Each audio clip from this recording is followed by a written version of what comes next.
आप लोगों से ऐसा कुछ नहीं कह सकता जो आप पहले से नहीं जानते। सॉरी, मुझे बहुत गर्मी लग रही थी इसलिए मुझे वो उतारना पड़ा, वरना मैं पहने रखता। लेकिन सिर्फ दो चार बातें बोल दूंगा मैं आपको, क्योंकि मैं यहाँ पर आया हूँ और मुझे बहुत फ़क्र होता है जब तालीम कोई हासिल करता है। मैं भी सराफ साहब को भी यही बता रहा था, मुझे खुद जो है बहुत प्राइड होती है जब लोग पढ़ाई लिखाई करते हैं। मुझे लगता है तालीम से ज़्यादा अहम कोई भी चीज़ दुनिया में नहीं है। और जैसा मैंने आपसे कहा, इस वक्त ये जो आपका मुकाम है, ये जो उम्र है आपकी, इस उम्र में आप में सबसे ज़्यादा जज्बा होगा, सबसे ज़्यादा ब्रेन सेल्स होंगे और सबसे ज़्यादा बाल होंगे। कुछ सालों बाद जज्बा भी कम हो जाएगा, बाल भी कम हो जाएंगे, ब्रेन सेल्स भी कम हो जाएंगे। सो ये जो मौका आपको ज़िंदगी ने दिया है, ये जो थ्रेशोल्ड पर आप हैं, जब आप बाहर जाएंगे, काम करना शुरू करेंगे और पढ़ाई करेंगे, आप में से कुछ ग्रेजुएट हो रहे हैं, कुछ पोस्ट ग्रेजुएट हो रहे हैं, बहुत सारे अभी पीएचडी हासिल करके गए। आप लोगों को सिर्फ इतना कहना चाहूँगा कि जैसे आपकी सोच है, जो आपके दिल में आए, ज़िंदगी भर सिर्फ वही कीजिएगा। क्योंकि जब आप मेरी उम्र के होंगे या अपने माँ बाप की उम्र के होंगे, अपने टीचर्स की उम्र के होंगे, तो कहीं ना कहीं दिल में कोई ना कोई रिग्रेट रह जाती है कि मैंने वो क्यों नहीं किया। तो हर लड़के और हर लड़की को मैं सिर्फ यही कहूँगा, प्लीज़ जो दिल में आए इस उम्र में ज़रूर कीजिएगा। मेरे जो वालिद थे, मैंने जैसे बताया, बहुत पढ़े लिखे थे, तो उन्होंने बहुत गरीब भी थे, उनको कभी कोई नौकरी नहीं मिली, हार्डली उनके पास पैसे होते थे। जो भी बिज़नेस उन्होंने शुरू किया, इतनी तालीम हासिल करने के बाद भी वो फेलियर ही रहा। लेकिन उन्होंने बहुत प्यार दिया, और क्योंकि उनके पास पैसे नहीं होते थे तो मेरे हर जन्मदिन पे अपनी कोई पुरानी चीज़ मुझको दे दिया करते थे। तो पहली पुरानी चीज़ जो, और बहुत बड़ा चढ़ा के उर्दू में अच्छे अच्छे अल्फाज यूज़ करके मुझे इम्प्रेस करते थे कि बहुत अच्छा प्रेजेंट दिया है मुझको। तो वो मुझे पहली चीज़ उन्होंने मुझे, ये मैं हर जगह पर बोलता हूँ, स्कूल के बच्चों के फंक्शन पे, येल यूनिवर्सिटी में, एडिनबरा में, क्योंकि आप लोग सब अपनी लाइफ के उस थ्रेशोल्ड पे हैं जहाँ से आपको कामयाबी हासिल करनी है इंशाल्लाह। सो पहली चीज़ जो उन्होंने मुझे दी थी, उन्होंने मुझे अपना शतरंज का सेट दिया था, टूटा फूटा सा। वो शतरंज हर रोज़ खेलते थे। हनुमान मंदिर के जो हेड प्रीस्ट थे, पंडित थे, उनके साथ रात को जाके मेरे वालिद जो हैं शतरंज खेलते थे। और उन्होंने मुझे कहा कि शतरंज से आप ज़िंदगी के बारे में बहुत कुछ चीज़ें सीख सकते हैं। पहली ये कि कोऑपरेशन और साथ मिलजुल कर काम कैसे करना है। दूसरी ये कि ज़िंदगी में आगे बढ़ने के लिए कभी कभी पीछे भी हटना पड़ता है। तीसरी ये कि जो छोटे लोग होते हैं, जो आप समझते हैं, कई लोग ऐसी बात मानते हैं, जो पॉन्स होते हैं, जो प्यादे होते हैं, उनकी सबसे ज़्यादा इज्जत करना ज़िंदगी के अंदर। कोई भी इंसान छोटा नहीं होता, हमेशा हमेशा ज़िंदगी में काम आता है। और कामयाबी हासिल करने के लिए आखिरी बात शतरंज ये सिखाती है हमको कि कभी कभी जिस चीज़ से सबसे ज़्यादा लगाव होता है, जैसे रानी से अमूमन हो जाता है, कभी कभी उसे भी सैक्रिफाइस करना पड़ता है आगे बढ़ने के लिए। दूसरी चीज़ जो उन्होंने मुझे दी, मेरे पास है वक्त, 2 मिनट बोल सकता हूँ मैं, सॉरी। दूसरी चीज़ जो उन्होंने मुझे दी थी, वो एक टाइपराइटर दिया था। आज के ज़माने में आई डोंट थिंक किसी को, बहुत सारे बच्चे होंगे यहाँ पे जिनको मालूम भी नहीं होगा टाइपराइटर कैसा लगता है। अब सब कंप्यूटर पे काम करते हैं। तो टाइपराइटर के ऊपर जब आदमी लिखता है और अगर गलत लिखता है तो उसको मिटाने में बहुत तकलीफ होती है। So you have to be very diligent, बहुत ध्यान से लिखना पड़ता है। हम गलती नहीं कर सकते। और टाइपेक्स यूज़ करते थे टाइप को निकालने के लिए, कभी उंगली फंस जाती थी उसकी कीज़ के बीच में, मगर बहुत मेहनत से, बहुत डिलिजेंस से काम करना पड़ता था। तो जब मैं उस पर टाइपिंग सीखा स्कूल में कॉमर्स करते वक्त, so the only thing I realize is that practice makes you perfect. तो जो भी काम आप जिंदगी में करें उसको डिलिजेंस से करें।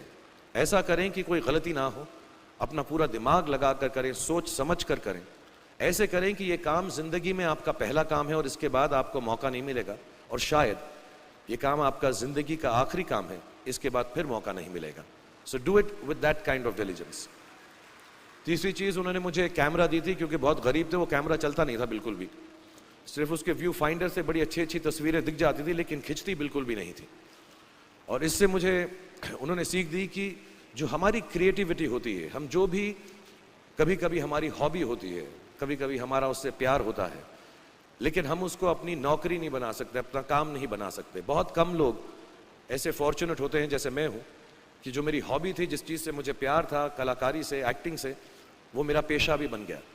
अमूमन ऐसा होता नहीं है, लेकिन जो हमारी कला है, चाहे वो पोएट्री है, चाहे वो लिखना है, चाहे वो पेंटिंग है, चाहे जो भी चीज़, गाना है, अकेले में गाना है, हमारी क्रिएटिविटी ज़रूरी नहीं है कि दुनिया एक्सेप्ट करे।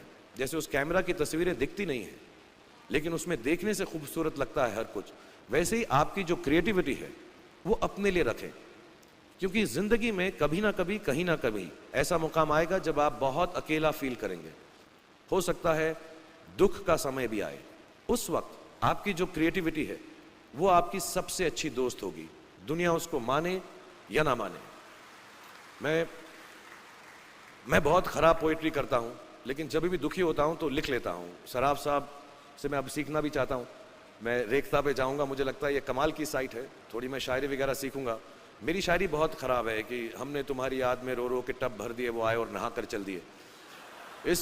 इस लेवल की पोइट्री है। लेकिन जब दुख होता है, ये भी बैठकर जब लिखता हूँ तो बहुत दिल को शांति मिलती है। आखिरी चीज़ मेरे वालिद ने जो मुझे दी थी, वो दोनों मिक्स है, मैं जल्दी ख़त्म करता हूँ क्योंकि आप लोगों के पास वक्त नहीं है, आप लोगों को अपनी डिग्रीज लेनी है, सोच रहे होंगे इतना वक्त ज़ाया कर रहा है हमारा ये। तो मैं जल्दी से बताता हूँ। एक उन्होंने मुझे कहा, एक सेंस ऑफ ह्यूमर हमेशा रखना ज़िंदगी में, हंसते हमेशा रहना, एक चाइल्ड लाइक इनोसेंस ज़रूर रखना। जैसे एक छोटे बच्चे की जो एक इनोसेंस होती है, जो उसका दुनिया की तरफ जो नज़रिया होता है बड़ा इनोसेंट सा होता है, उसमें कोई खामी नहीं होती, गलती नहीं होती, अभी दुनियावी बातें नहीं आई होती, तो वैसे ही रखना।